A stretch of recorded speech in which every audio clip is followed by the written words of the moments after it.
Good evening, viewers, and welcome to the very first edition of Making the Case. My name is Susan Rodrigues, and I will be your host this and every Tuesday night from 9:30 to 10:30 right here on MTV. This is the very first time I will be hosting a television program. So I am very delighted to be here with you this evening, and I would like to take this opportunity to welcome all of the viewers and to thank you for inviting me into your homes and spending this hour with me. I would also like to welcome all of our viewers who are joining us on Facebook Live and all of the listeners who are joining us on Freedom Radio. The format of this program will be to spend a few minutes discussing current affairs, and then we will go into our topic for this evening, which is governance. How does a government care for its people? My guest tonight is Ms. Priya Manickchand, Member of Parliament, former Minister of Human Services and Social Security, and former Minister of Education. Welcome, Ms. Manickchand, and thank you for being here. Well, thank you very much, Suzanne. Please call me Priya, or you make me feel old. Good night to all our viewers, and I'd like to say that I'm extremely honored to be on Suzanne's debut program.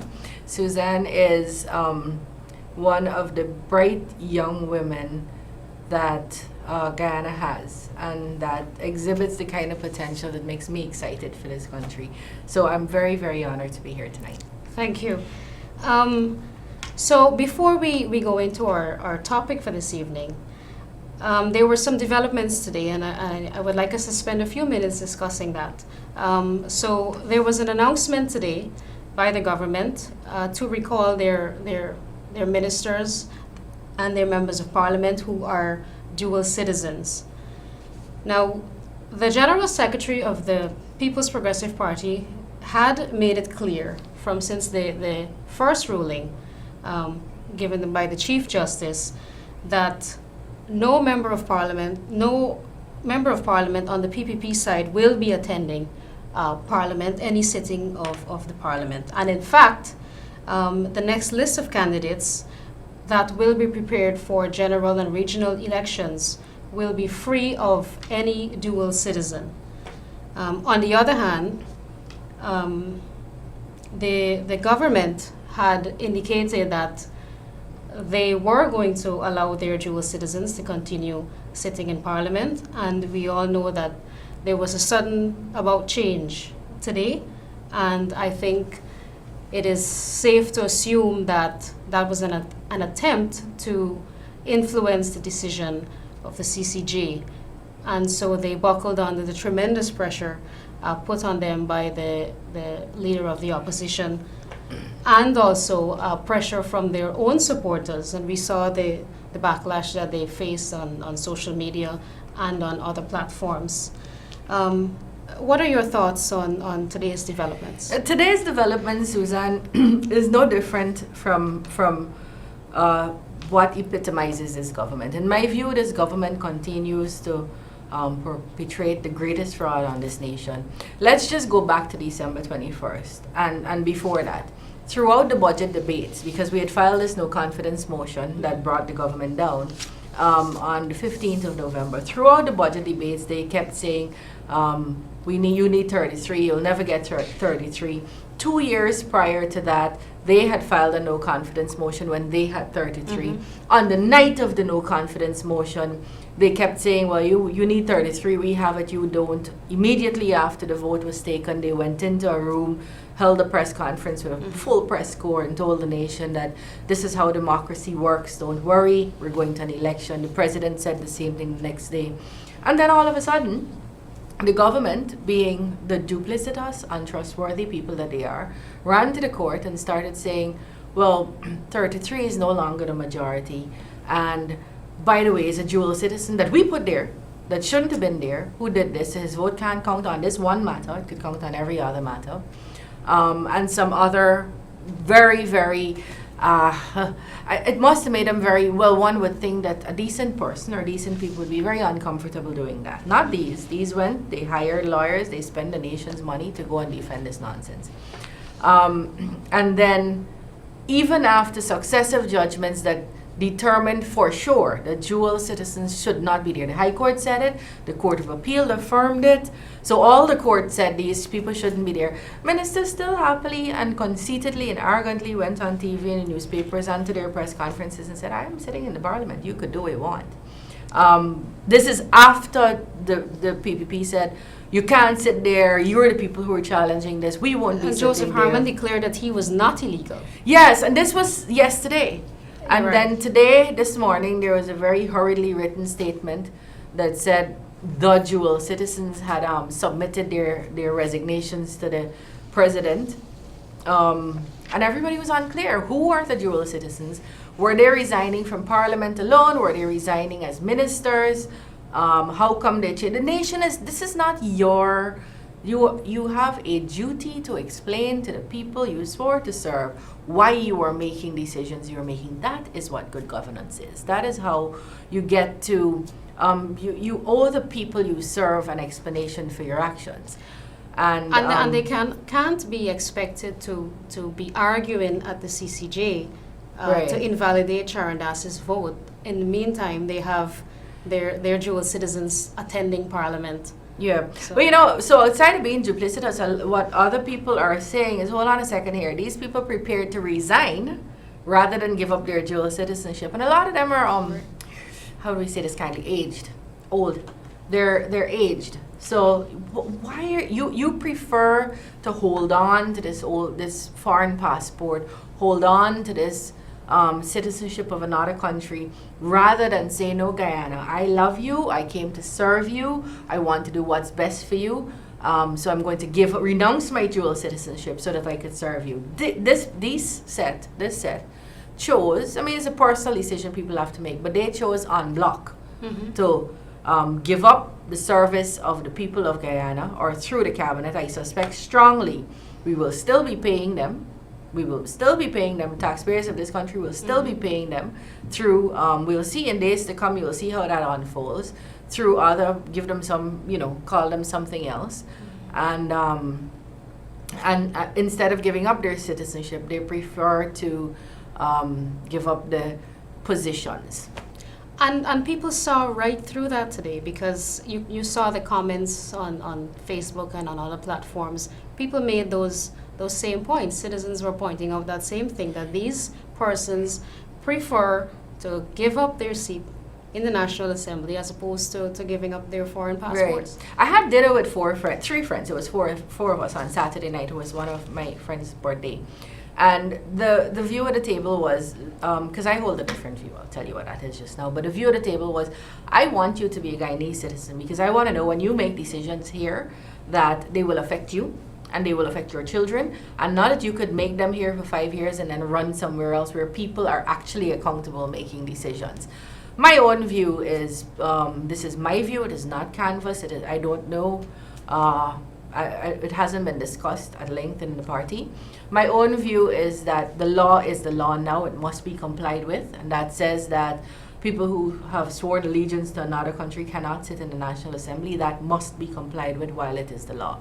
I do hold the view, though, that we should explore whether that is best for Guyana going forward, given the small population we have and the kinds of skills and talents that we do need in this country. So I think that's something we can explore together. But of course, the PNC, APNU, AFC, they're not even talking to us as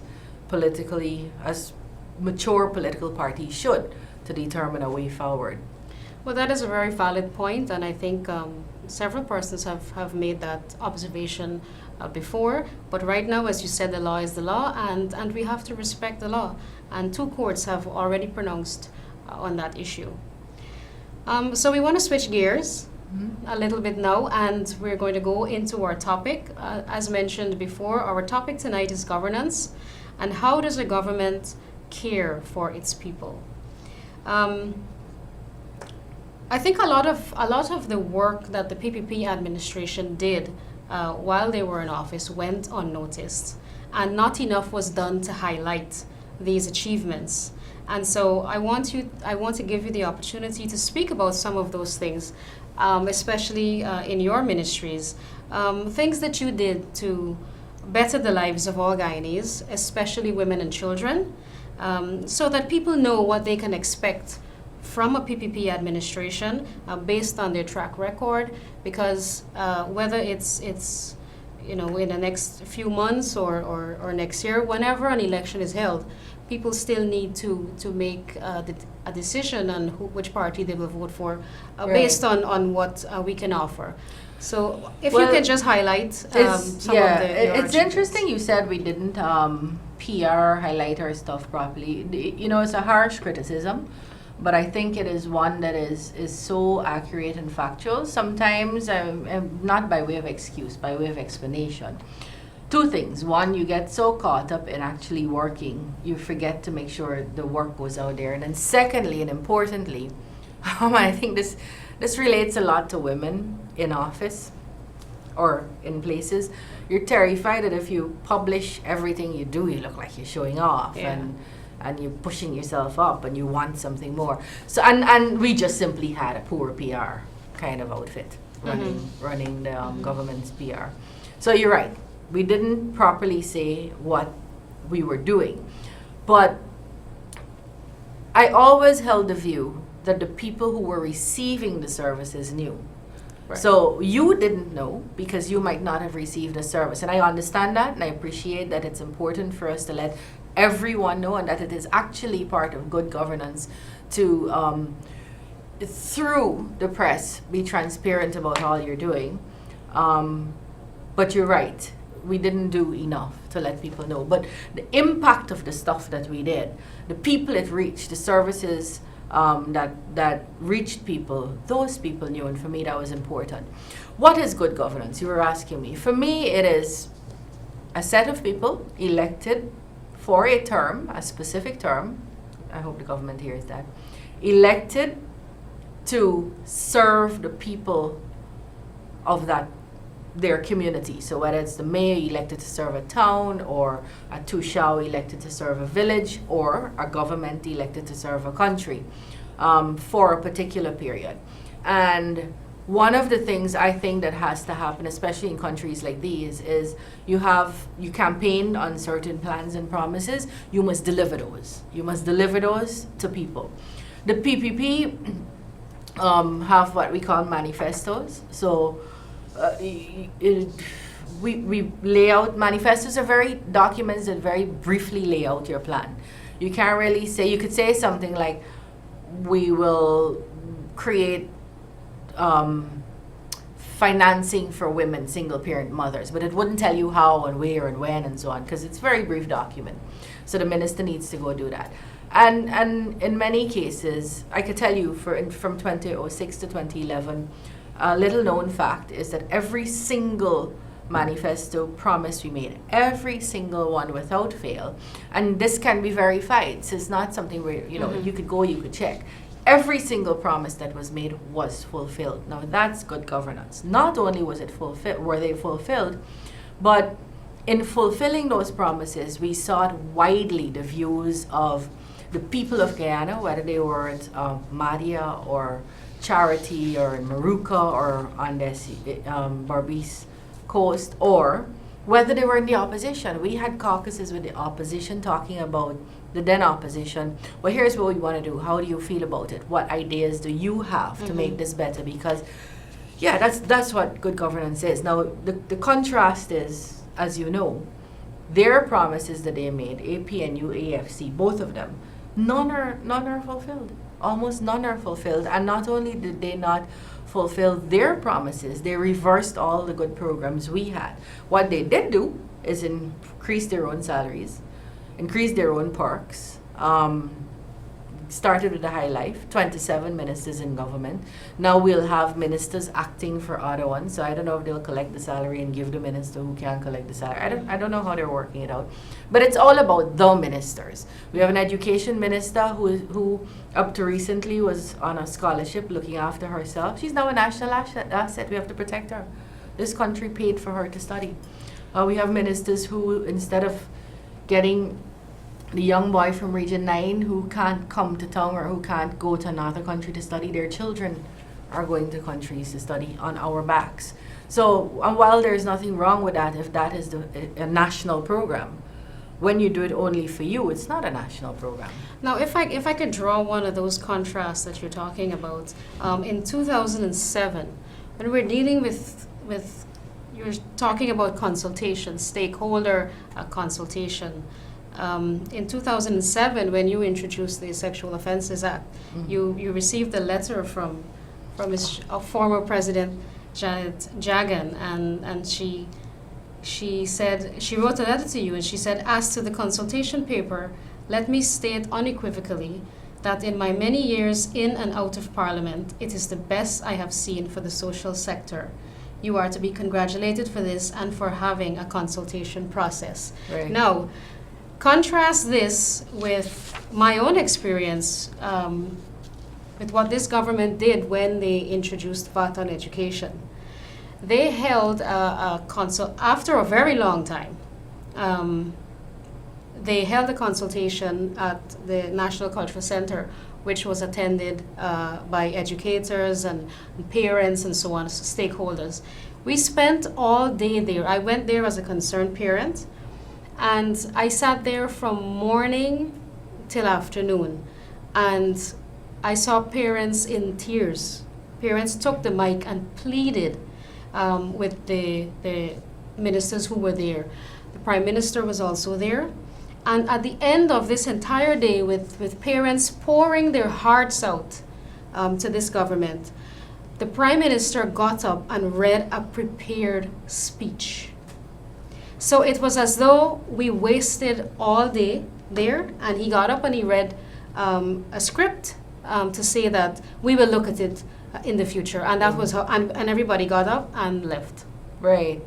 Just heartless, shameless. Let me tell you, the myth that people who send their children to private school are rich and wealthy is just that. It's a myth. It's a falsehood. Most people would prefer to have more disposable income, but we know that we want the next generation to be better than we were, and we believe they can get different needs met at different private schools, and so that's why people send their children to private school. And that was a decision that had parents protesting every week in front of the ministry. Not a word from the minister. At that same time, his daughter was getting a scholarship, by the way, and studying overseas on the backs of those parents who had to pay more for their children. The government said nothing. People could cry, people could wail, they could do what they wanted. And then a year later came and reversed it. But there are many people who felt that burden significantly, especially with the downturn of the economy generally. So people are doing worse. And also the removal of the $10,000 school grant. I mean, how heartless can you get when you start taking away benefits from children? So it was the removal of the $10,000 school grant. It was textbooks and exercise books that were a normal thing. This is routine. Routinely, we would give X number of exercise books to every single school child. It mightn't be enough, but it was a complement to what they needed. We would routinely give textbooks. Again, it wasn't enough. We were working on making it enough. We would give school uniforms or a uniform voucher every year to every child on the coast, vouchers, or in the hinterland school uniforms. School would begin in September, and people in the hinterland wouldn't get their uniform. It would be March and April of the following year, and they didn't get their uniforms. It wasn't only taking away the 10,000 and imposing VAT, not only on education, but on 200 other items that people had to go in the market and pay for, so they had less money. It was also the incompetence in getting the actual programs rolled out, so that benefits that are in the system, that are budgeted for, that are bought, that are stuck in storerooms. You know, there's a big scandal that an audit report I think it came out in October, November last year, showed that there was a huge scandal in the education ministry with textbooks being bought that weren't needed, with them not being distributed. Nobody knew where they were. The money was spent. So it was corruption as well as incompetence in rolling out the programs. And these are our children. If we can't prepare the next generation to take this country over, we're in trouble. And we're going to need them to do well for us because we'll be old. And we won't be able to look after ourselves the way we can now. So we really have a duty to ourselves, and definitely to our children, and most definitely to our country, to invest in the younger generation, to invest in their in the best education we can offer them. Right. And while you were Minister of Human Services, you did a lot of work with the family court. You introduced the family court. Women benefited a lot from that. I know from the time, from when you introduced the family court, women can now apply for a divorce and get a hearing within the same month, as opposed to years ago. Right. So the family court was something we had promised, and in 2010, and I know because I was actually pregnant, we had started construction. It was one of those projects that actually finished on time. One of the first projects that finished on time in the whole country, I'm sure, because we was so badly wanted this building done, and then it got messed up with the administration of justice that took over after that. The family court presently, what happens? We'd prefer families to stay together, and we're very clear about that. But when families are in conflict and when they have to break up, it must be done as amicably as possible, because every time a family rips itself apart and continues that, it's the children of that family that suffer. So before, your divorce would take a year and a half, 6 months to a year and a half. Now you can get a divorce within 2 months. Before, your custody matter, sometimes kids would grow out of the age of minority. So they would start it at they're 10 and they're 18 and your matter is still not heard. Now within 2-3 months you have a full hearing, a decision, everything. Division of property, where parties are deciding who should get what. Again, within a short period of time, that's happening.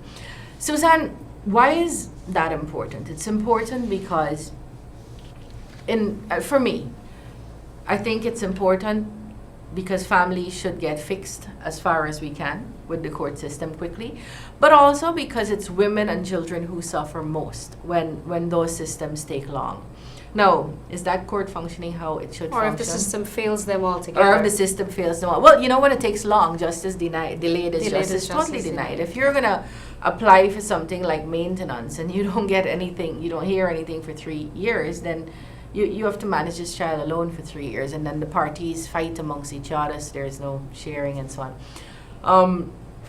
It's not working the way I thought it would, and that I'd like to see it work, but it's still doing much, much, much better than when we didn't have it. But we had a lot of women-focused programs because we knew that, like the rest of the world, this is not a condition unique to Guyana. Women are in a weaker position, so they own less wealth across the world, much, much less than men. They have more things that discriminate against them. I mean, just you coming out tonight, you had to make arrangements for your children, whereas a father might love his children, but he most likely won't have to make the same kinds of arrangements you have to make or I have to make. And so it's harder generally across the world, and definitely here in Ghana for women. So we had determined that we had 29,000 women who had registered with us that were single parents.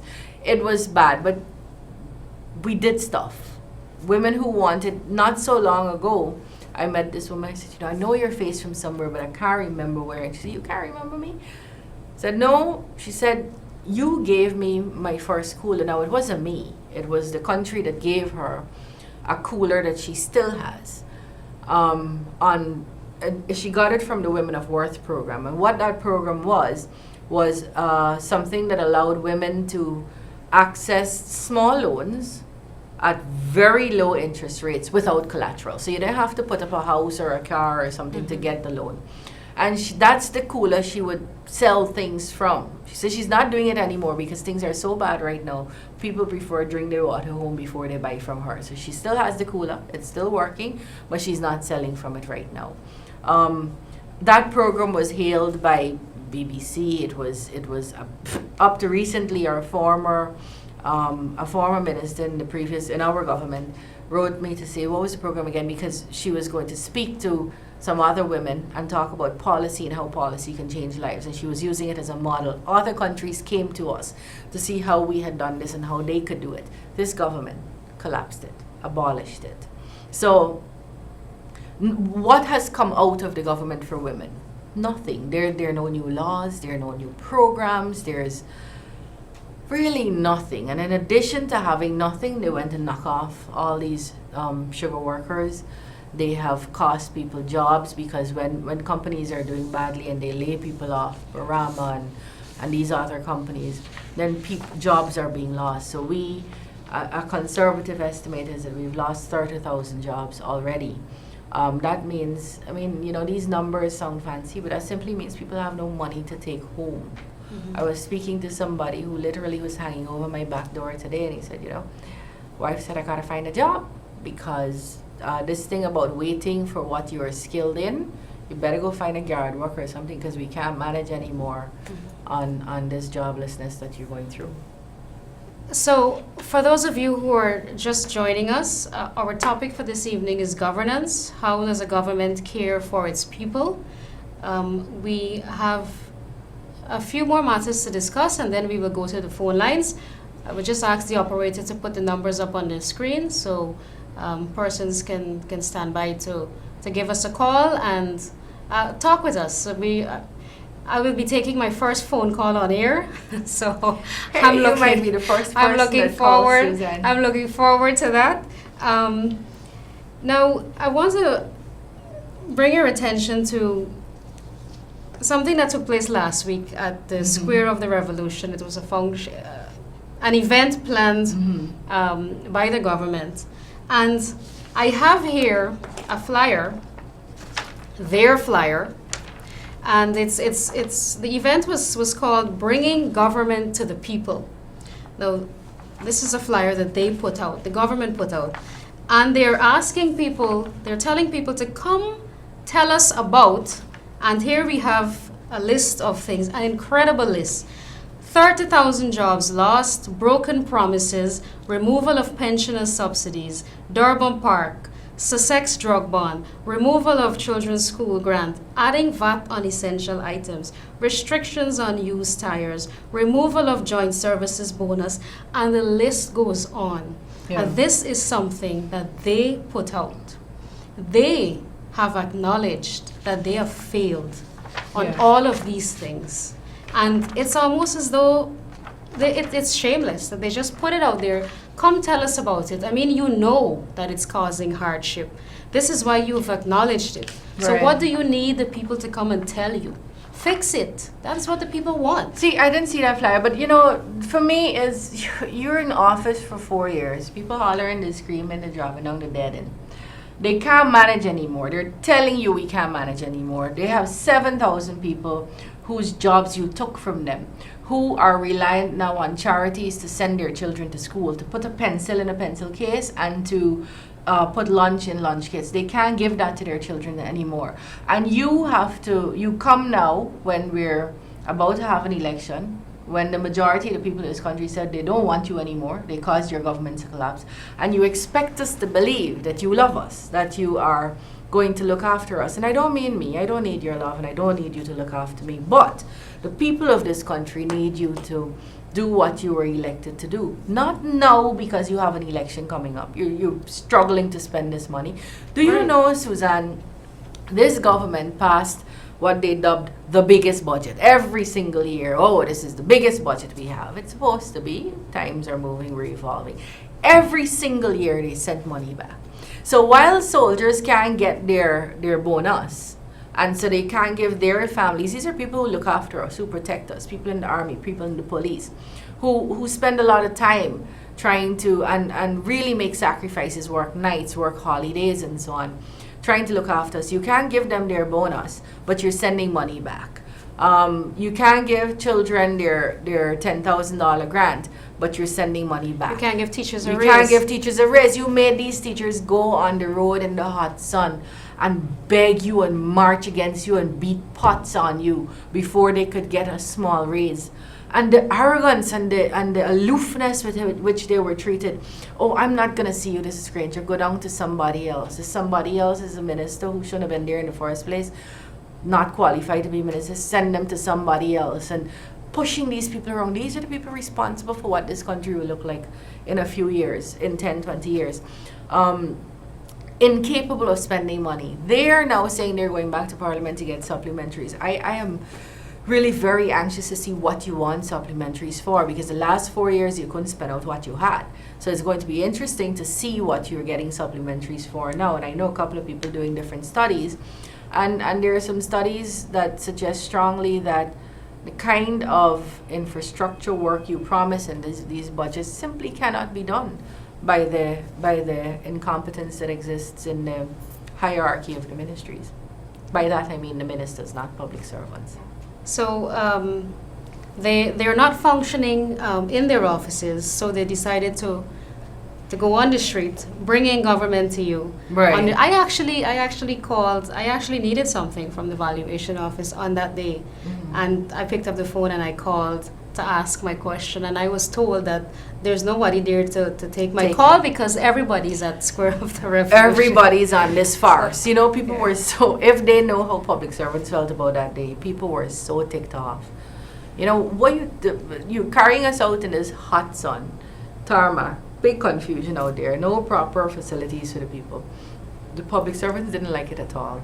Not they didn't like serving people, they didn't like being involved as in part of this as a political facade. as It a was political activity. Yeah. It was totally a political event to make the ministers look like they're working.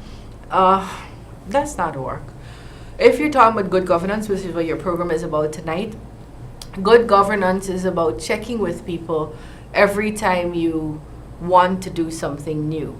And that's the Janet Jagan letter. Janet Jagan, throughout her life, and we're celebrating in this week her birth anniversary, throughout her life, she had spent time trying to, and talking to people across the country, knowing that, oh, they need these laws changed, or they need these programs put in place, or they need these things done.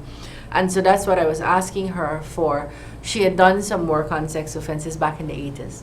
That's how the PPP has been consistent in trying to make people's lives better. Some things take a while, but to get it done, you talk to people, and then when you're done with it, you try to get feedback. So we've passed laws that's now working for you. These government ministers don't go out to do any of that. They don't talk to. Have you seen them in your? I'm not talking about from November to now, because you may have seen them between November to now.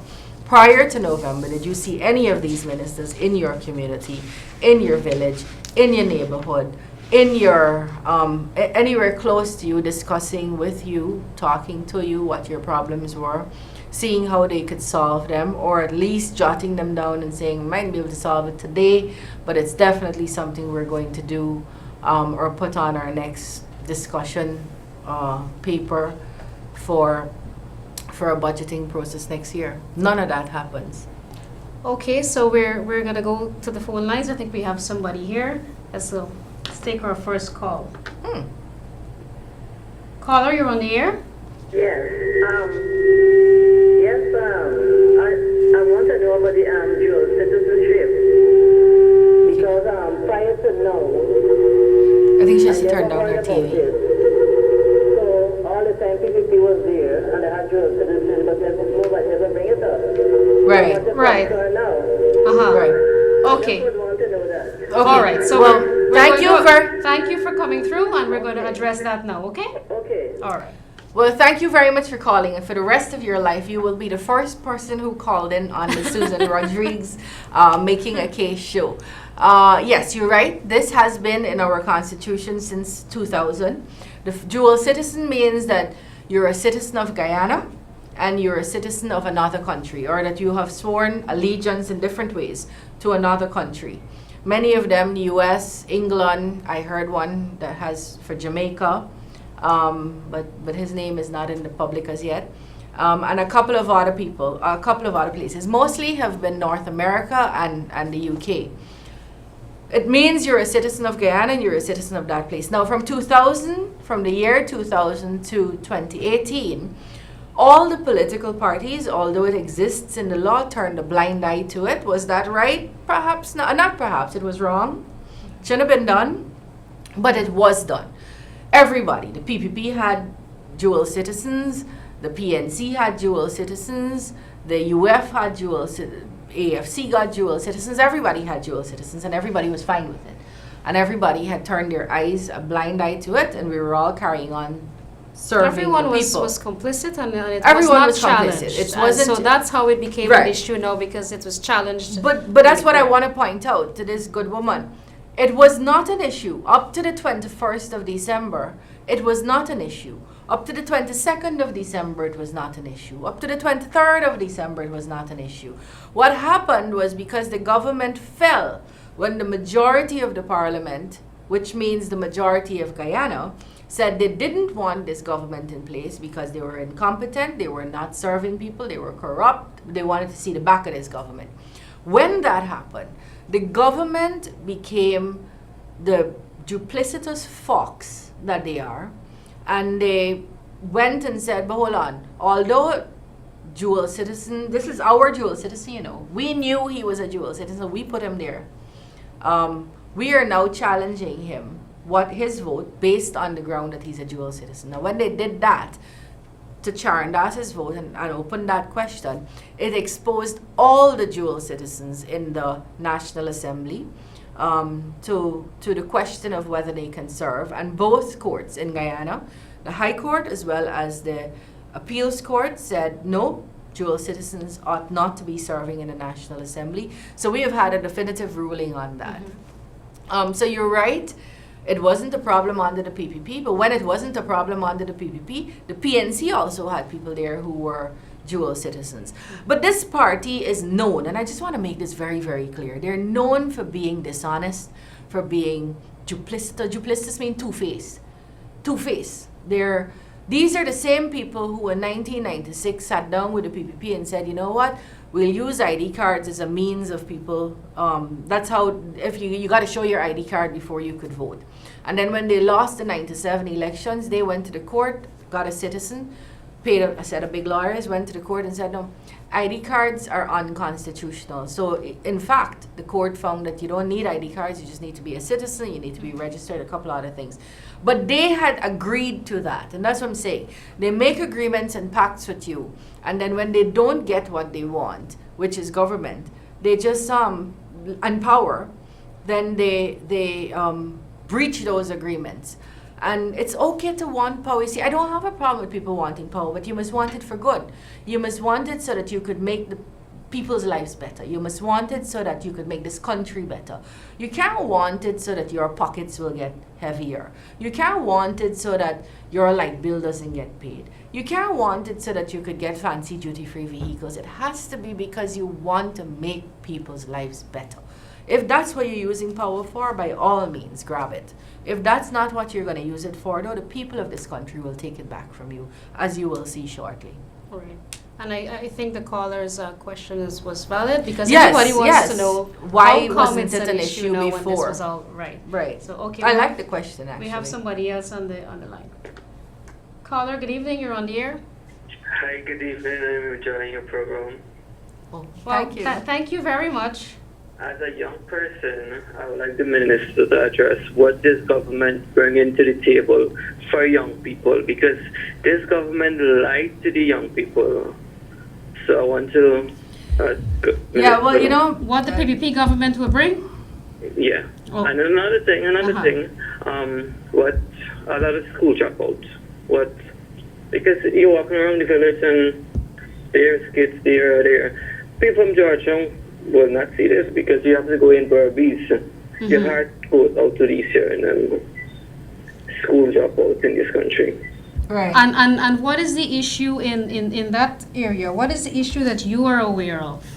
Well, most of them is dependent on the sugar industry, and it's like they don't have jobs and they have the jobs at school, and this government is not seeing that. They're not creating jobs for the people. Right. Okay. So, All right. Thank you. Thank you, caller. Right. So let me just say thank you very much to the caller for both questions, both very valid. The first thing the PPP will do, and you don't have to wonder whether this is real, you have seen it before. It is going to involve in a very tangible way young people. Now if you have 70, the average age in the cabinet I believe is 70 or something. If you have 70-year-olds alone running the country for this, you won't see youth-friendly policies because they have no clue. What was friendly to them 50 years ago is no longer friendly to you. You won't see policies developed for young people. And that's why, look, back in the 1920s, 50s, and so on, they said you got to involve women. Because when you involve women, then women-friendly policies, and that's how the whole women's rights movement started, and feminists started saying we need our place at the table, and people who were friendly said that's true, and the results are in. Once you put more women in leadership, you see more policies that are friendly to women. Same thing with young people. Same thing with other minorities like Amerindians. You have to give them a seat at the table, and not a peripheral seat. What do we have in the National Assembly? We're not talking about, let's talk about the National Assembly first. All the young people that were in there, James Bond, Christopher Jones, all the young people were thrown out. Totally thrown out, not even given a seat in the Assembly. Not even given a seat in the Assembly. In the cabinet, you have a bunch of old men running this country. You have one or two women who are also quite aged. And you see that coming out in the policies they make. So the first thing we will do, and you can tell, look, when I went into the cabinet, I was 30 years old, just turned 30.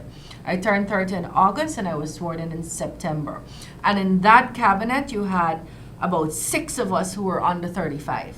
That's how invested we are in young people. We don't only say we believe you are capable. We put you in a position where your capacity could be unleashed on this nation. And any young person watching us, I want you to know you have a place in this country. We can't all be ministers. We can't all be whatever, but your voice will be heard. So we will definitely be involving young people in far more constructive way than is happening now.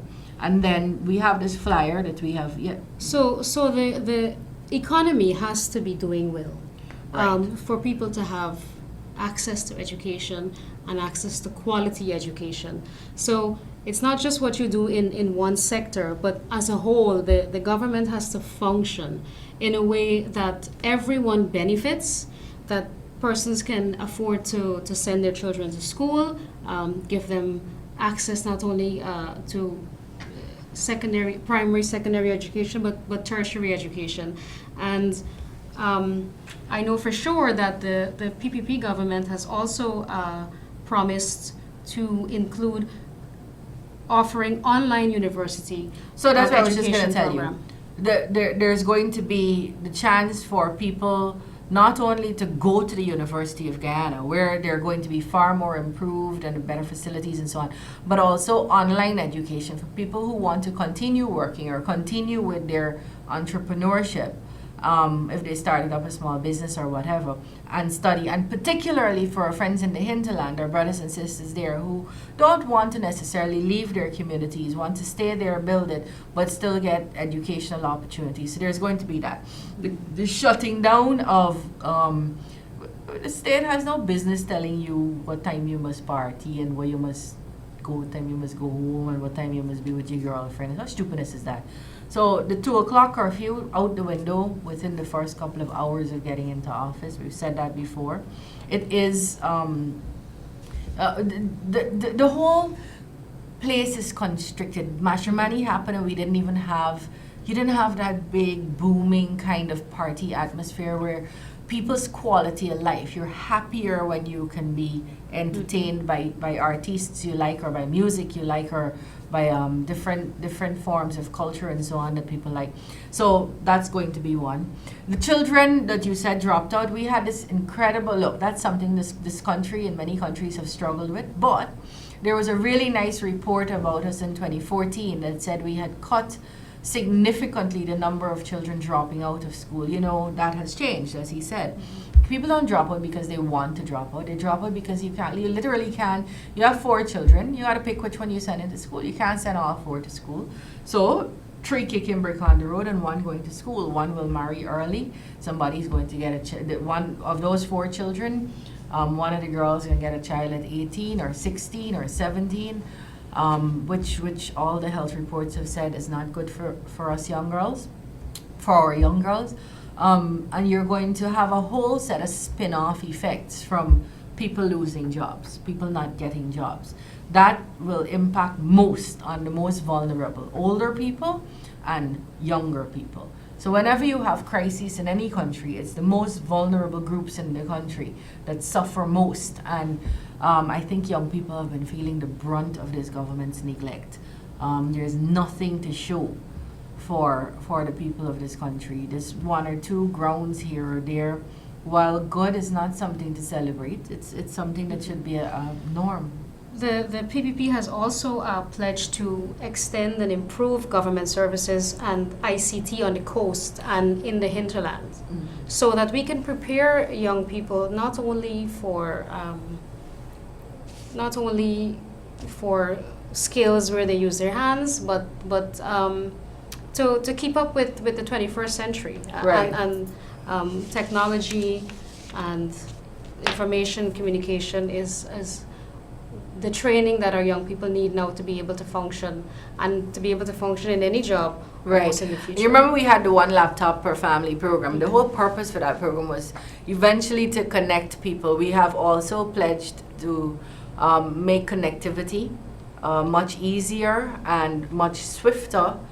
And that's something that's going to benefit young people too, the access to information. That And they we have also need to online. remove that VAT on data. VAT remove. Oh, we said very Yes. clearly the removal of VAT on data. Look, we have 200 new items that are attracting VAT now. Many of those items are, it's almost like they're trying to punish you for having a decent life. It's on data. It's on electricity. It's on your water. These are quality of life issues.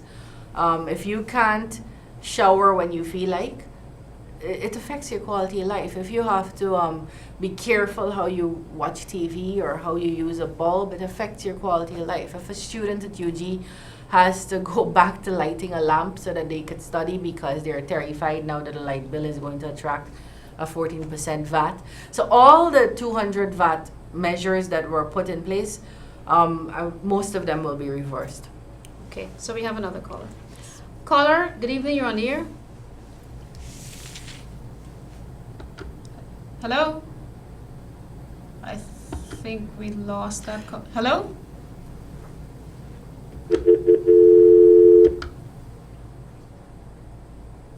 Yes, I think we lost. For the young people in the military, where you're definitely going to be getting your bonus, that's going to be restored. In the police force as well as in the army. We're going to remove the restriction on used tires. You know how expensive that has caused tires to become for young people who want to own cars. Yes, go on. Caller, you're on the air. Hi, good night. Hello. Hello. I just want to ask Mr. Priya one question, right? Sure. And then you have two answers to me too, right? Okay. With disability system, right? I'm 60% disability, right? Okay. And I used to get it before, and now they cut it off from me. What is the reason? Like? Do you have Right. any idea? No, I can't tell you why they cut it off. We didn't cut it off. You used to get it Yeah, before. no, it cut off since in the PP. Okay, but that's where I was going. So the disability, it's called public assistance, and it's supposed to last for 6 months. The government, well, there's a board in your community that decides whether you need it or not. I believe, and so I can't answer directly to you, and I'm sorry about that, because I wish I knew your circumstances and I could actually address those that, specifically. But this is what I could say to you. I could say to you that we are seriously considering the position where people who are disabled and who have been so deemed by a doctor to be disabled to the point where your disability, of course this has to be a medical report, your disability is not going to be reversed. We're not going to be asking for that 6 monthly update. you're going to be supported by the government in different ways, to help make your life better. And so that is definitely something that's on the table that we're looking at. We're presently in the process of crafting our manifesto. We're drafting our manifesto. Right, I think so that we is should definitely something. make a note of that. Well, it has come up, but I'm glad this gentleman brought it up again. So thank you for that contribution, because it is something that needs to be looked at. I mean, listen, if your 2 legs got amputated, they're not going to grow back 6 months from now. So you don't need a medical certificate again to say that your legs are amputated, and that's just a commonsensical approach to the thing for me. So we're sorry you got removed from the system, but thank you for your contribution, Thank you because for I believe it highlighting will that. help us going forward. Caller, good evening. You're on the air. Hi, good evening. How are you? How are you guys tonight? We're very well, thank you. How are you? All right. I just called to confirm with you these taxes, right, from 5% to 25%, right? What is that for license alone in this country? If Which tax is the that? government takeover was a stress or a situation, man. From 5% to 25%. Yeah. So okay, those like, are. Let me just get it clear. Like you're buying a license for $5,000, right? Right. Okay. Then it jumped to $25,000. Right. What is that? Yeah. Right? So What is so that all country? so all of the fees. The cost at- of at license the G- and at the permits GRF for gone doing up. business Yeah. and accessing government services, we're going to reverse all of that. All We're of saying that. it very clearly. Listen, we're not sitting here and telling you these things because we want you to listen to us and because you caught us in a bind.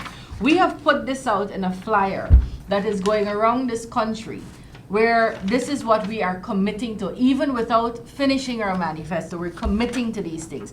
We're saying, the caller before spoke about Okay, young. thank you. Yeah. Okay. Good. Thank you for coming through. He asked about young people. A lot of the young people I know don't treat vehicles anymore, cars, as a luxury. It's a necessity now. People want to own their own cars. They see it as an asset. We're going to be reversing or removing the age limit on vehicles, because now it's costing people $1 million more, at least, on a car, because of these age limits that they have placed on these vehicles. We're going to be distributing between 8 to 10,000 house lots a year. Now, let me, and that might involve the housing, a better housing program also. Now, let me say this. The 120,000 house lots that were distributed under the PPC have caused families to now own a home that they could. So before, when you used to, mother and father, and you downstairs they got son-in-law and daughter-in-law, and in the back part of downstairs they got the daughter and her husband, and everybody living in the same place. You don't have to do that anymore. What we introduced, this government has changed it all, but what the PPP introduced was this housing program where we said we were trying to give every family their own house lot. And then we worked with banks to make sure interest rates were low, and building materials. Now we have VAT on building materials. That's going to be removed and reversed. If a young person, a young couple could go and build their own home, in 20 years' time, you have this home, you could now mortgage it and send your children to fancy universities. You can now mortgage it. You can leave it in a will to your children. You don't have to be someone renting alone. Not that renting is a bad thing, but these are things young people want too. This belief that young people just want very superficial benefits. I don't hold that view. I'm a young person. I'd like to know that I have a stable home, a vehicle I can drive. It's the same thing we want for ourselves that we know you want for your families, and you want as young people, and we promise to be able to deliver some of those. So there's much to get from the PPPC as a government. I wish I if had you're a asked the young person. caller where he was calling from, because Then for you the would past just few reach months, them. we've been going around the country in teams, distributing flyers. So this is the flyer that Priya is referring to. On the back of it, there are 14 things which we promise to either reverse or remove. or restore. So as in restoring the Yes. 10,000 cash grant, for example, and reversing cost of license and permits for doing business and accessing government services, which is what the last caller was talking about. So we have 14 pledges, stuff to remove and stuff to restore. And then under that we have 15 pledges which we will implement once taking back office. So I would have liked that caller to receive the flyer, but our work on the ground continues because there will be an election.